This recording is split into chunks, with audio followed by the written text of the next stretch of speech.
as causas das mortes daquelas 2 pessoas em uma obra na região do Butantã, mortes que aconteceram ontem, na manhã de ontem, ainda estão sendo apuradas. Essas pessoas morreram depois de caírem de um andaime. Uma terceira pessoa também ficou ferida. O acidente chama a atenção para a importância da segurança do trabalho, principalmente na construção civil.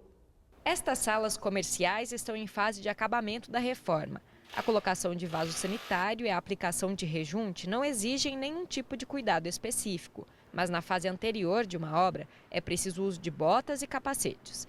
Um colega de Cristiano já cortou o braço mexendo com vidro. Ele procura se cuidar. Quando eu estou início de obra, eu sempre uso capacete. Hoje eu estou sem capacete porque eu estou botando um vaso, mas eu sempre uso luva, capacete. Se for mexer na parte elétrica, tem que desligar a energia geral da casa. A máquina de cortar piso fixa substitui a mais comum, que é manual, e representa mais segurança para as mãos que ficam expostas no trabalho. Sempre é bom ter cuidado, mas no começo das obras é essencial porque é a parte de demolição, a parte que mexe com troca de piso, que geralmente os apartamentos pedem para trocar. Então é muito mais perigoso, onde é necessário o uso do capacete, da luva e da bota, que é indispensável, né, nessa hora mais rústica do trabalho, vamos dizer, né? Marcondes trabalha como pedreiro há 22 anos e nunca sofreu um acidente. Ele sempre atuou em pequenas obras. Você acha que obras maiores correm mais risco? Sim, viu? Tem mais gente, né? Então eu sempre trabalho com pouca gente, né?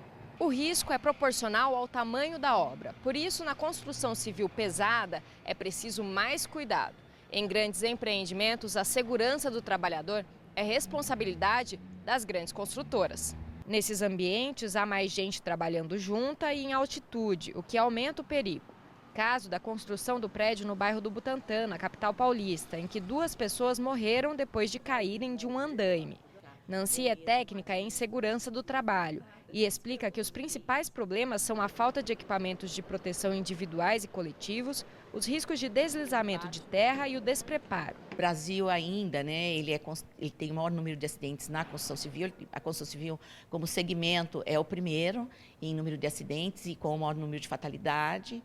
E ele é o 5º, né, esse segmento da construção civil, 5º no mundo em acidentes de trabalho. Quer dizer, não é só o Brasil que tem que se preocupar, não é? É o mundo inteiro. A legislação vale para qualquer tipo de obra e traz obrigações tanto para o responsável pela construção quanto para o trabalhador. A pessoa que contrata, por exemplo, um eletricista, ela tem que saber, no mínimo, quais são os EPIs e tipo de ferramentas que ele pode trabalhar.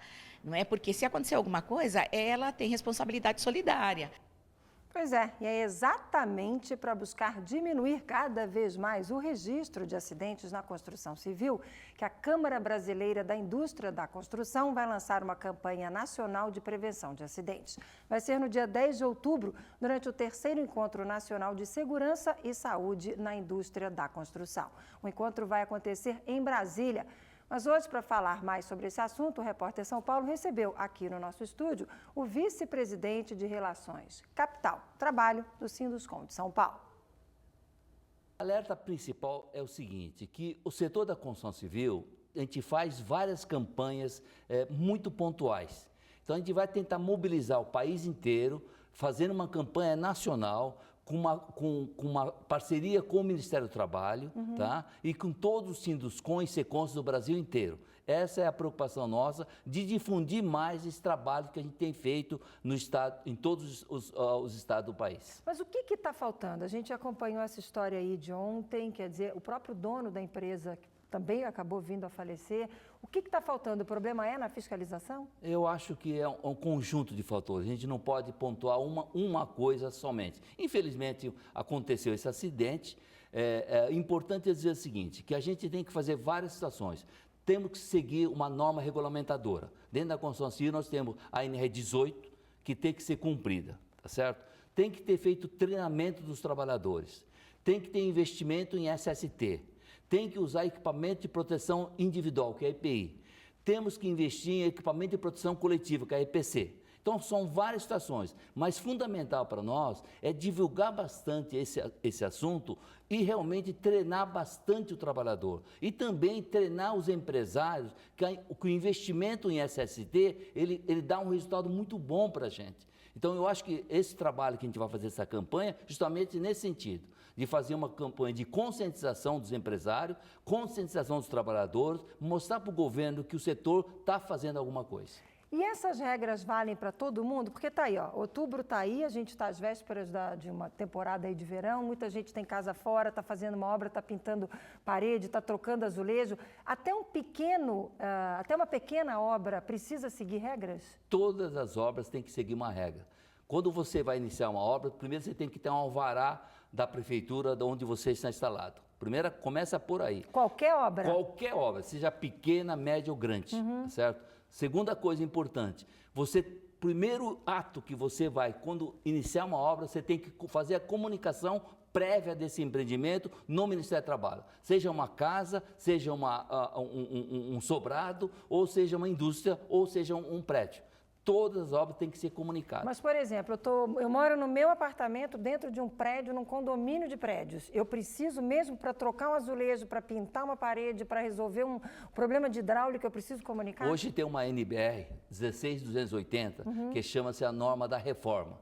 Então, toda atividade que você vai executar dentro de uma unidade sua, você tem que pedir uma autorização, certo? E contratar um engenheiro responsável ou um arquiteto responsável que recolha uma atribuição de responsabilidade técnica e você criar um procedimento de reforma. Porque se você não criar essa legalização, vai dar problema de que, como aconteceu no Brasil já, prédios inteiros ser demolidos, tá certo? Por uma reforma mal executada. Então é importante que tenha essa NBR, a NBR 16280, essa norma tem que ser seguida por todos. E como é que é o trâmite? A gente comunica primeiro a quem? Ao síndico do prédio? Quando você está num prédio de condomínio, você tem que contratar primeiro um engenheiro responsável, que faz realmente todo o procedimento de o que você vai executar. Você pode fazer um checklist do trabalho que você vai executar ou fazer um projeto com o arquiteto, comunicar ao síndico, pedir autorização e com o engenheiro responsável assinando a responsabilidade técnica dessa reforma. A partir do quê? Que tipo de serviço é preciso isso? Uma troca de azulejo precisa disso ou não? Eu acho o seguinte, hoje são procedimentos normais. Eu acho que o azulejo é importante você faça a reforma. Talvez o único item que talvez não precisa de uma autorização seja a pintura, que você não vai mexer as paredes. Mas tudo que você mexe com a parte hidráulica, porque quando você tira um azulejo, atrás do azulejo tem a parte hidráulica, tem a parte elétrica, que pode ter problema de eletricidade. Então, qual o procedimento de fazer? Você tem que desligar uma luz, desligar a parte de registro. Então, é uma atividade muito complexa, mas é importante que existe uma norma e a norma tem que ser seguida. Para a gente fechar, a câmera 1 é sua. Vocês têm um endereço aí de eletrônico onde a gente pode buscar mais respostas a essas dúvidas. Qual é o endereço, por favor? A questão é a seguinte, entra no site do Sinduscom SP, dentro da convenção coletiva, a gente tem na cláusula 10 da convenção o procedimento, uma lista de como você deve contratar uma empresa legal. Por que empresa legal? Quando você contrata uma empresa informal, a empresa legal é o seguinte, é a empresa que tenha CNPJ e que siga todos os trâmites normais de segurança e saúde, para realmente não acontecer um acidente, seja para as pessoas ou para o próprio local de trabalho. Isso eu acho que é importante. O Sinduscom tem feito esse papel importante. Inclusive, você dando esse tempo para nós, a gente faz várias atividades. Treinamento de trabalho e altura, NR35. Nós treinamos com o nosso técnico de segurança. Nós temos cursos dentro do Sinduscom que a gente dá o curso.